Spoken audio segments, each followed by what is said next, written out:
Karthik Rapaka, City Director, Hyderabad, Teach for India.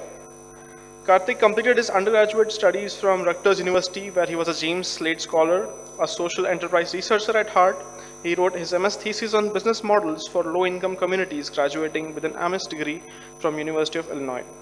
Additionally, he completed Summer Institute for General Management from Stanford GSB and Social Entrepreneurship Accelerator Training from Teach for All. Karthik was on a fast-track management consulting career path with Deloitte. For 5 years, he worked with senior leadership of over a dozen global Fortune 500 firms, providing data-driven strategic business advisory and implementation support on large-scale transformation projects.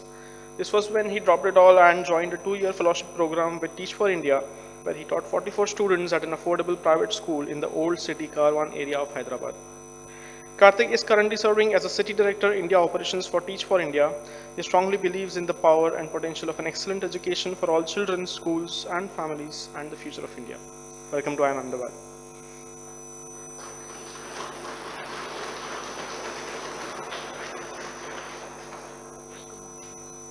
Thanks.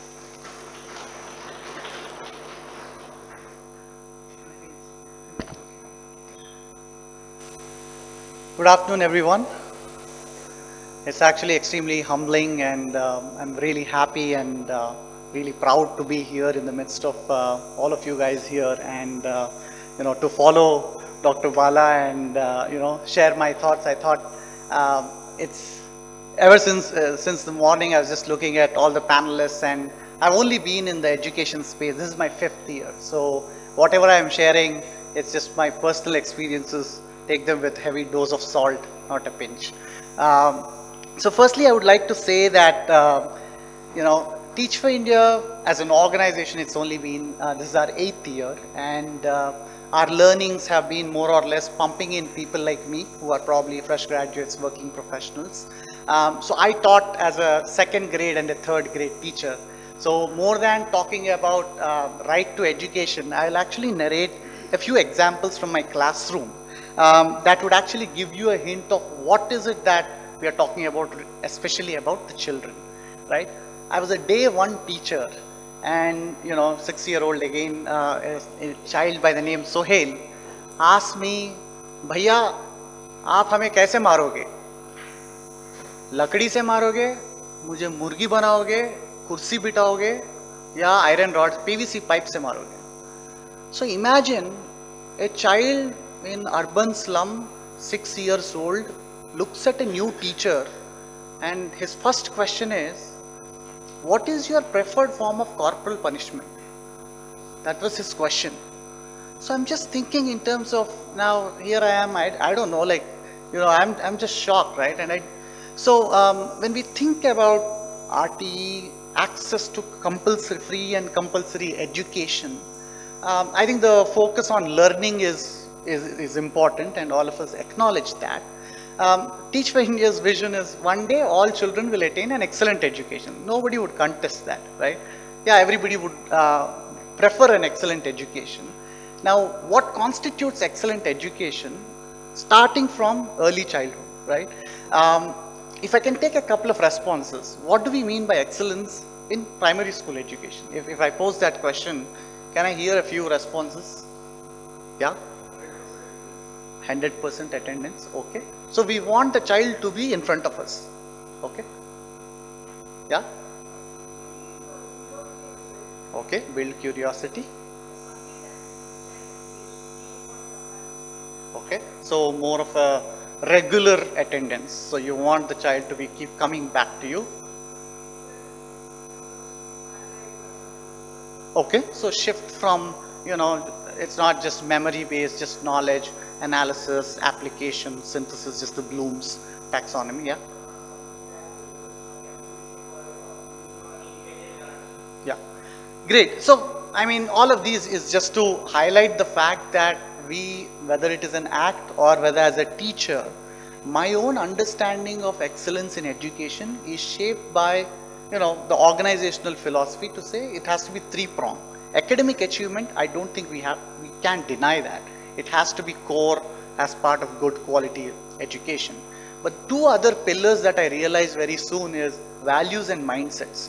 What values am I instilling in the mind of the child? What habits am I building? And the third one is the exposure and access. What is the child exposed to? What is he or she accessing in terms of the community learning about parents and all of that? Coming back to the story of Sohail, right? And so I got shocked, and just to diffuse the situation, I said, okay, like, I'm not going to hit you. And Sohail asks, and everybody else looks puzzled, looks at each other, and they're still not convinced that he has no preferred form of punishing children.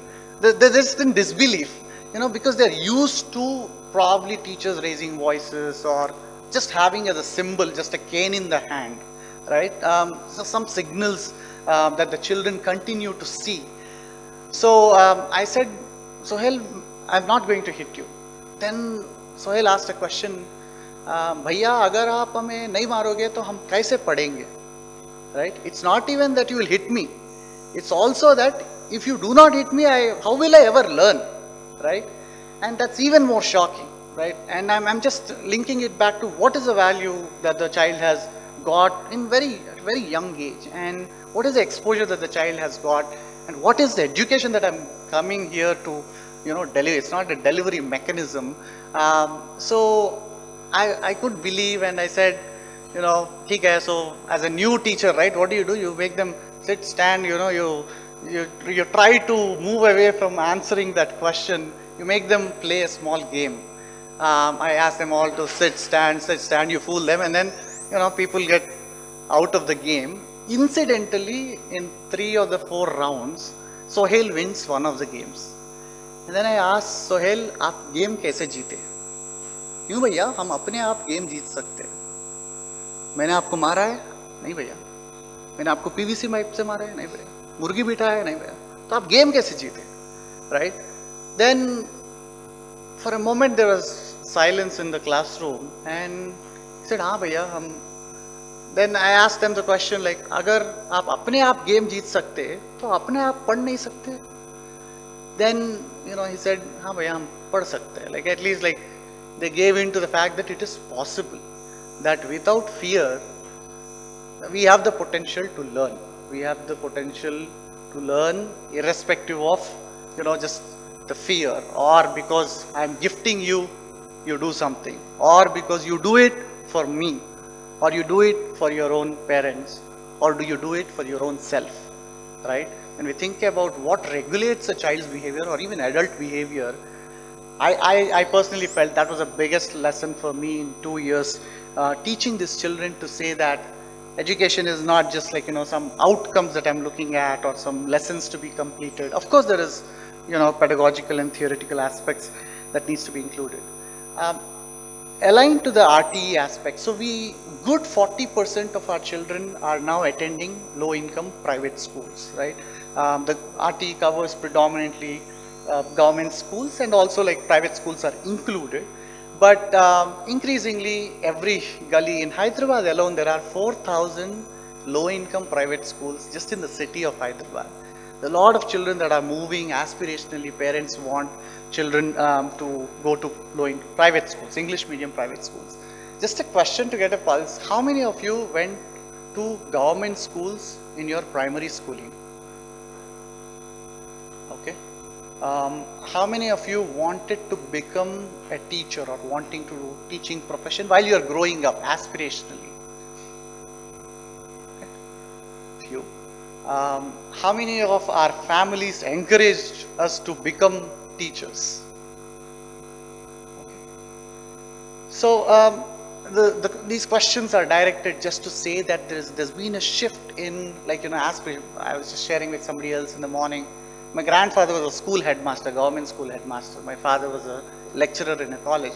By my generation, to think of becoming a primary school teacher is not an aspirational profession, and it saddens me. And but at the same time, Teach for India right now has made it viable for people to at least do it for 2 years, with a sheer purpose to say that how do you empathize with the actual students in under-resourced schools. Not to really say that we are changing the life paths of these children. Ideally, if we can, great. But otherwise, I think the most important thing is, like, how do we, I wouldn't have known the situation of children or a story of a Sohail Had I not been in a classroom, I wouldn't have understood what the meaning of excellent education is or the purpose of it for that child. There are a lot of philosophical aspects to education, why education, how to teach education, different schools of thought.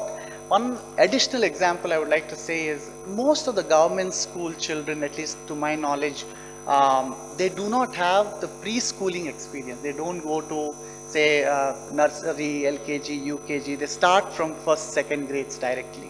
So a lot of our experiences has been teaching children who are at least from a formal grading standpoint, they are 3 to 4 years behind their grade levels, and we are constrained by whatever curriculum that is given to us.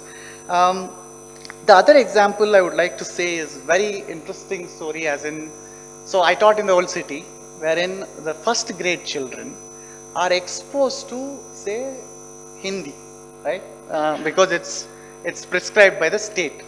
Hindi is, so you write the letters under the lines with matras. They are also taught Telugu, Hindi is Devanagari script, right? Then they are also taught Telugu, first grade itself, which is Dravidian script. The script is round, the letters are all round. Then they are also taught Urdu, which is Arabic script, between the lines, right to left. Telugu is on the lines, Hindi is under the line. They are also taught math, which is top, right, left, right, bottom. Then English.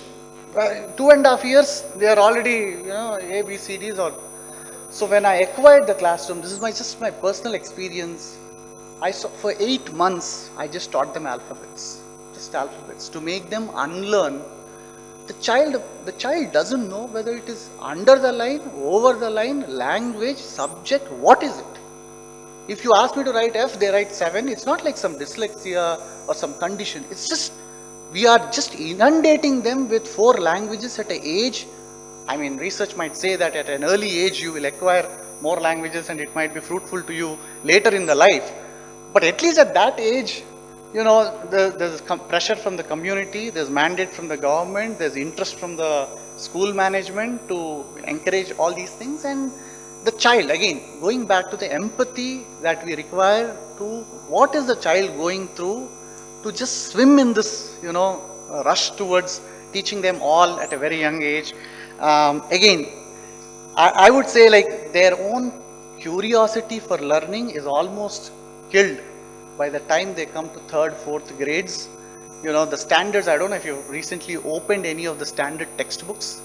They talk about very big words, very big, sentences where the child is unable to connect. So in the rising academic standards as per the textbooks, the children are unable to cope up. And of course, teachers' readiness, their own training, their own support is also falling short. I think there is a role for everybody, like headmasters, certainly, like the teachers, parents, linking it back to the possibilities. Again, I might agree with Dr. Bala to say I am also representing a non-profit, but probably, on the management side, we do see a lot of problems. It's not that we don't see solutions or innovations. One of the things that we do as Teach for India really well is making teaching aspirational, at least for a small segment of the society, to say, give 2 years. You may not give all your life. We are not career teachers.